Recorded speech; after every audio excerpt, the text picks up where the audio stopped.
If you're struggling with your budget or even struggling to get started with one, then today's budgeting tips and steps are best for you no matter what income you are. This is step by step of how to budget like the wealthy. Because let's face it, most people, when they're budgeting to survive. The wealthy and the rich budget to grow their wealth through automated systems and savings and investing. Now, today we're gonna show you how you can achieve that no matter what you're making, no matter what your job is, no matter what type of income you have. Today's is gonna get you on the right track. So step number one is the rich prioritize paying themselves first. Now, this doesn't mean they go and get the money and then they immediately blow it on themselves, but instead they're investing it and they're saving it before anything else comes out. Any rent, any car notes, any fun, whatever it is, saving and investing is your number one step to becoming wealthy and to have a budget that's not only saving you money, but making you money at the same time. So let's say that you get your paycheck on that Friday, making sure that you are saving and investing first before any expenses comes out is the first step on how to be successful with this type of budgeting. Now, this doesn't mean that you just do not pay anything else and that you're like, oh, well, all my money's over here, I can't pay you. No, you change your expenses to no matter what they are, even some fixed ones. Let's say that you have a home that you rent or an apartment that you rent and it's $2,500 or $3,000 a month, depending on where you live. Well, what if you're able to get something that's a little bit cheaper? That way you have more money going into building instead of just going out. This can also be used in cars. Instead of buying something that's brand new, maybe buying something that's not as nice, doesn't have all the bells and whistles that you can get for a lot cheaper, that's still reliable and not gonna cost you a fortune to be able to take care of and have maintenance on. The different type of car you get can affect how much you're paying each month, whether it is in that car note, whether it is oil changes, whether it's maintenance, no matter what it is. If you have a certain amount of money that you're allowed to use on that, because the first part of it goes to building wealth, then you're gonna be able to adjust what you're spending on appropriately. So the best tip to do this is to have automated savings or investings, whatever it is, going straight out of it. 20 to 30% is the best way to start, and making sure that it's automated. So every time you get paid, that 20 to 30% automatically goes into a Roth IRA, maybe into a traditional IRA, a high yield savings, or different types of investment accounts that you may have. Personally, I like to use Webull. Again, none of this is sponsored. It's just things that I like to use. Now, I say that because I've used it since the beginning. Robinhood is also a great one that I've heard a lot of great people talk about, as well as there's a few others out there that I haven't really diving into that much. Whatever works best for you and whatever you're comfortable with is a great place to start with that. But that's not as important as making sure that you first automate that to go into these savings and investments, so that way you know that that money is coming straight out of there and you're not just blowing it on something else. Now, step number two is using buckets instead of just a budget. Now, hear me out. This is still a budget, but the way that your money is being dispersed is a great difference. And then instead of all of it just being in one account and then you just having it there and looking at it, making sure that it's going into these different buckets or different accounts is a great way to have things a little bit more spread out, so that way you're not as tempted to use these. A great way to do it is having your main checking account. This is what you use to actually spend on purchases or rent, groceries, whatever it is. And then you also have a savings account and then an investment account, which is money you are not touching at all. Don't even touch it. A good tip for that one is having them in maybe different types of accounts. Like I like to use Ally for my taxes. Anytime that I have to pay taxes on something, that money goes into a completely different account, a different bank. So that way I'm not tempted to just switch it over. And if it's just in a savings account that's in the same bank, especially nowadays with technology and the apps and the different types of computers you can use, you can literally just switch it over in an instance because it's all right there together. Having something that is maybe a 2 to 3 day period to get back to you or to get over there is a great way to make sure you're not able to just grab it and go. Now, of course, expenses come up, and that's why you have your emergency fund. If you've ever used the Dave Ramsey methods or seen any of his talks, then you know that he has an emergency fund for $1,000 for these baby steps. These baby steps are to make sure that you're growing out of debt, building wealth, and it's a great way to get started. I highly recommend looking into it. It's something that I did to get out of credit card debt, and it's also a great way to continue to build that wealth. But back to the main point is that $1,000 is your emergency fund, where if anything goes wrong, if you need to buy something, or maybe it's you ran low this month and over budget, so you have to use that for groceries, or maybe your car needs a new set of tires, and that's what you're able to use the emergency fund for. That one you should keep close and ready to use if necessary, but these other accounts, the savings, maybe it's a high yield, maybe it's a Roth, maybe it's investments, is something that you're not touching. You don't want to touch them unless everything hits the fan and you have to. But your have to can be a little misleading. Let's say that you have to get this new pair of shoes, or you have to get the new gaming console. That's a want. That is not a have to use this. That's not even an emergency fund. That's something that if you're able to afford it and you are comfortable affording it, then you can start to look into it. But having the thought of, I can afford this, is going to come into play a little bit later in this video and in the budgeting and how that mindset works. So watch out for that one. So step number 3 is the rich buy assets, not liabilities. And what a liability and an asset is usually pretty black and white. But if you've ever read Rich Dad Poor Dad, then you would see there's a little bit of skepticism when it comes to certain areas. Like in Rich Dad Poor Dad, he talks about how if you buy a house and you're living in it, you're not renting it out, nothing like that, then he considers that a liability. Now, whether that's true or not kind of depends on how you decide to look at it, right? Because if you own a home and let's say you bought it for $300,000 and you still owe $100,000 on it.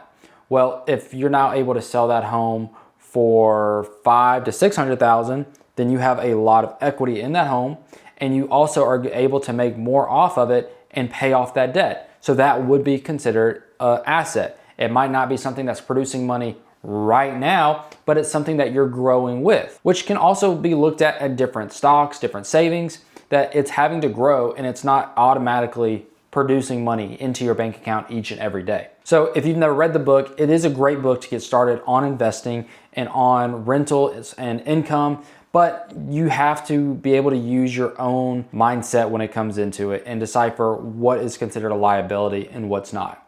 It's a great starting point of, if it's producing me money, if it's producing me wealth, it's an asset. If it's costing me money, if it's making it so I'm going down, then it's a liability. Kind of like a car. If you're not using it to actually make money, whether that's Ubering, that is doing like different types of food services, if it's just to commute, it might be more of a liability. But again, depends on how you look at it. Maybe you see it as an asset because you've paid it in cash and you're using it to go to work where you're making money. Again, it all depends on how you look at it, and everybody's gonna have a different opinion on that. But back to the main point is the rich are not buying these liabilities, they're buying assets. So instead of buying the new gaming console, a new PC, new shoes, a brand new car, they're buying stocks, they're buying businesses, they're investing in businesses, and they're investing in themselves. This is how you buy assets instead of just buying liabilities. So that money that you're using to go buy these wants can be not only transferred into buying assets, but stuff to increase your wealth, increase your knowledge. Because you already have that 20 to 30% going into savings, into investments, but now you might be using a little bit more to actually build it even faster. And this is a great way that you're having to use that responsibility and that determination to get out of just surviving into building and growing. So a little tip, if you want to buy something, let's say it's $200, well, make sure that you have that $200 twice. You save up to get that item, but then you also have it saved up twice, so that way it's not affecting you as much. But this could also be a psychological thing where once you've saved up double of what you were gonna spend, you start to think, you know what, I don't really want this that much. This isn't something that's gonna really change anything about it. It's just a in the moment type of purchase. Now you have double of what you were gonna spend, and you can use that for different assets, for different savings, for different investments. And it's something that can really help that dopamine hit. Because a lot of times when people are buying something, it's for dopamine, right? And it only lasts a certain amount of time, which isn't that long. Studies have shown that window shopping have the same dopamine effects as actually purchasing something. The upside of just window shopping is once you go home, you still have that money in your account. And once that kind of crashes and comes down, you still have the money in your account. Well, if you buy something, then you have that dopamine hit. You're all excited about it for maybe a few days, possibly a few weeks, and then it goes away and it's just another item that you have and less money in your account, less money in your savings. So maybe using this tip is a great way that you can kind of control your wants and your spendings, and as well as building assets and building wealth at the same time. Now, step number 4 is the rich use time-based budgeting. A mindset that you might have is, I can afford this. Well, instead of saying, I can't afford this, or I can't afford this, I'll never afford this, change your mindset. If you can't afford it, go back to the numbers. How long does it take for you to afford something? Let's say you make $20 an hour and you want to buy something that's $200. Well, we know that to get that $200, you're working 10 hours before taxes or anything else comes out just to afford that. Now, think back to yourself.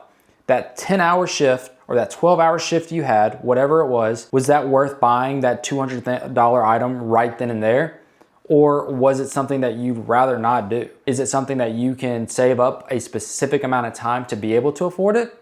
Because if you look at it and you say, I can't afford this or I can afford that, switch it to, how can I afford this? How much time is it gonna take for me to afford this? And is that time I'm putting into it gonna give me the same benefit?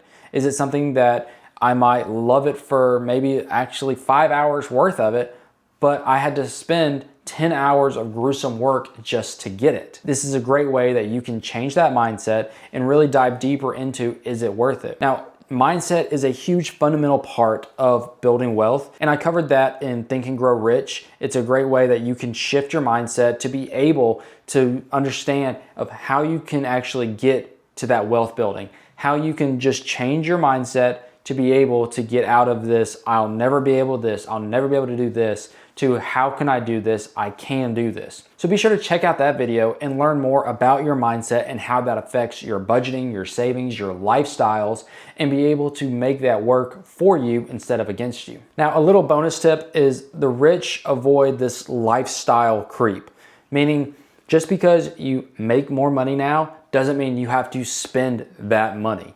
Just because you make $50,000 last year and this year you got bumped up to $60,000 or $70,000 or even let's say $100,000 doesn't mean you need to spend that much of a difference.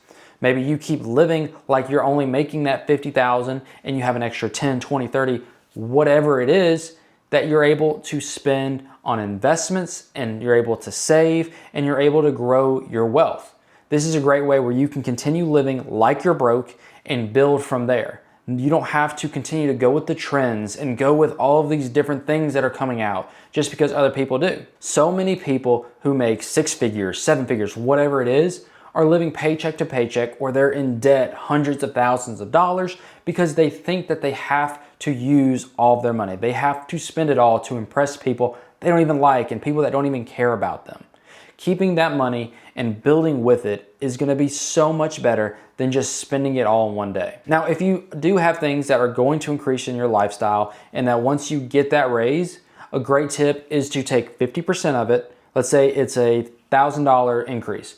$500 goes immediately into that investing and that savings, and the other $500 can be used for lifestyles, for wants, needs, whatever it is. That way you're still investing at least half of that, and the other half is something that you can use, but you're not using it at the same pace. Now, if you want to increase that to even more, let's say that you get a bump of like $10,000 and you want to use $9,000 of that to invest and to save, and that's awesome. You're going to be even more ahead of the game in doing so. Now, if you want to be able to increase how to really get down into these budgets and what's going to work for your specific needs and your specific goals, then check out this playlist where I go over personal finance, or the latest video I did on budgeting that works for you no matter what your income is. It's how to get it all set up, what you need, and it goes to the details of actually getting that budget started no matter what it is that you do, no matter what it is you make. Now, if you were budgeting on more of a commission based where it kind of differs, that can be a little bit different. And I can make a video on that. I go over what it is and how you budget every single paycheck, because that's what I used to do when I was a real estate agent and when I owned my own business. So if you want to see that, be sure to drop it in the comments asking for that, and we can definitely go over that more and be able to get more out of that, so that way you're budgeting correctly instead of just a dumpster fire going on and you don't know where all your money went. But that's going to be it for today, guys. I will see you guys next time.